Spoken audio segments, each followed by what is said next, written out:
So 5 hours at the range with this rifle. I liked it a lot. First, thanks to Hajimoto Productions. They shared a bunch of the pictures they took. They have a great teardown video on Facebook showing what's in this rifle. They also pointed out that, hey, that foregrip, it's a piece of crap. It pushes against the shroud.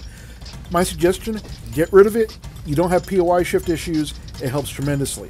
This rifle, trigger pull, was between 1 and 1.5 pounds. We tried a few different times. You know, some people call it mushy. I was actually pretty happy with it. It worked. It was functional. Not a target trigger, more of a hunting trigger. Now, on screen, you know what? We shot 10 different pellets at 25 yards, and it did a really great job. It loved some of them. I was actually surprised at how non-pellet picky at 25 yards this rifle is. We pulled it out to 50 yards. We pulled it out. Hey, guess what? We went to 100 yards with this thing. I wasn't kidding about it not being pellet picky. Standard bid box store, Crosswind Premiers, 10 shots. Predator GTOs had a little problem with. I think that was because the wind was picking up. Here are the H&M Barracuda heavier ones. It didn't really like them that much. H&M Barracuda Greens, still a decent group. We did get a little vertical banding there. Went on to the H&M Trophy Field Target Greens. It did pretty good. Ignore the 2 shots on the left. Hunter Extremes, 10 shots. Amazing. We'll went on to try these in 50 yards. Same with the Sniper Lights. These did great. GSB 15.89s, they did phenomenal, as did the GSB 18.13s. And finally, to my surprise, even though I had to individually load them, the Predator Polymags did amazingly well at 25 yards also. Alright, we're stretching out to 50 yards, but first I want to point out on screen, Utah Airguns. Thank you guys so much. I know this is not a sponsored review. I did purchase this airgun myself. I purchased the Gauntlet from Utah Airguns. It's currently December 2017. It's almost impossible to find a Gauntlet in stock anywhere. Weather showed that I had a day in the 60s coming up. Utah Airguns was able to get me one overnighted for a reasonable price, so I thank you for that. Now, on screen we have the 4 pellets that did best at 50 yards. You'll notice the Crossmans are not on here for some reason. The Crossman just did not want a group well at 50. The wind was starting to pick up a little bit, and you know, at this point I'm 4 hours into shooting. I was at the range for 5 hours just on the Gauntlet. The groups are not the greatest groups, but these are 10-shot groups at 50 yards. I'm an average shooter. I'm not cherry-picking groups. You're getting the one group I shot with each of these pellets.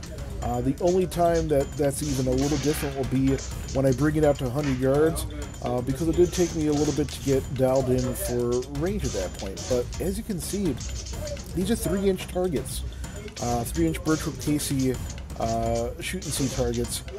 The grouping, these 10-shot groups are still pretty amazing for a sub $300 PC3 rifle.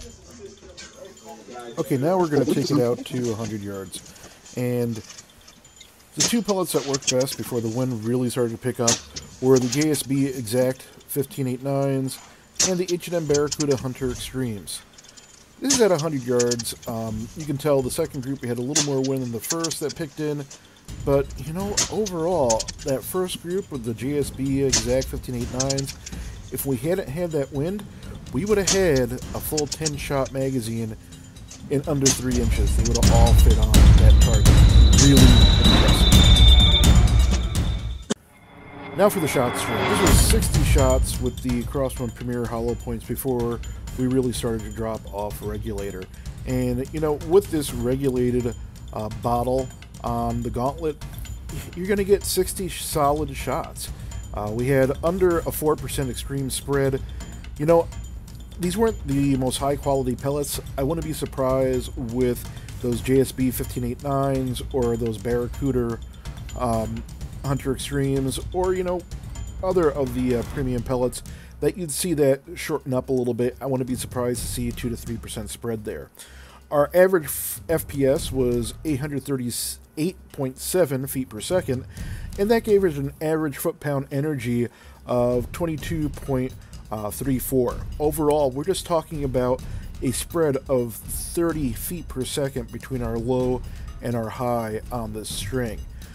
You know, it's pretty impressive. For a sub $300 regulated rifle, the Umarex Gauntlet's definitely going to be one of the ones to beat, and it's new on the market right now in December 2017. as they start to refine it a little bit, it's just going to get better and better as a rifle choice. So in closing, I really was impressed with the Umarex Gauntlet.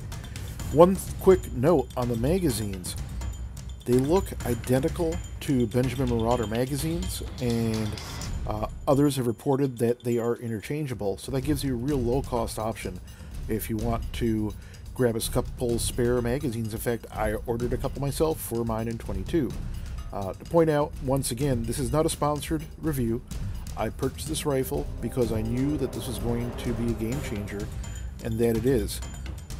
Everything's not 100% rosy, though. There are a couple issues. The main one being that foregrip around the front barrel, the front bottle, it needs to be upgraded, needs to be replaced. Something has to happen there.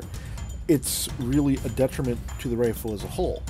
It still doesn't stop the rifle from being an amazing deal, and probably as of December 2017, the best entry-level PCP on the market, but it does leave Umarex with some room for improvement.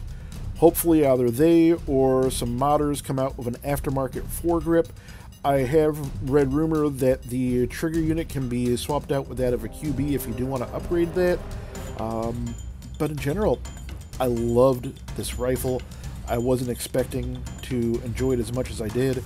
It's one of my top 5 PCP air rifles, and I'll be honest, it outshoots a couple rifles that I've tested that cost over 3 times as much. This is Tony from airgunsarp.com. Happy shooting.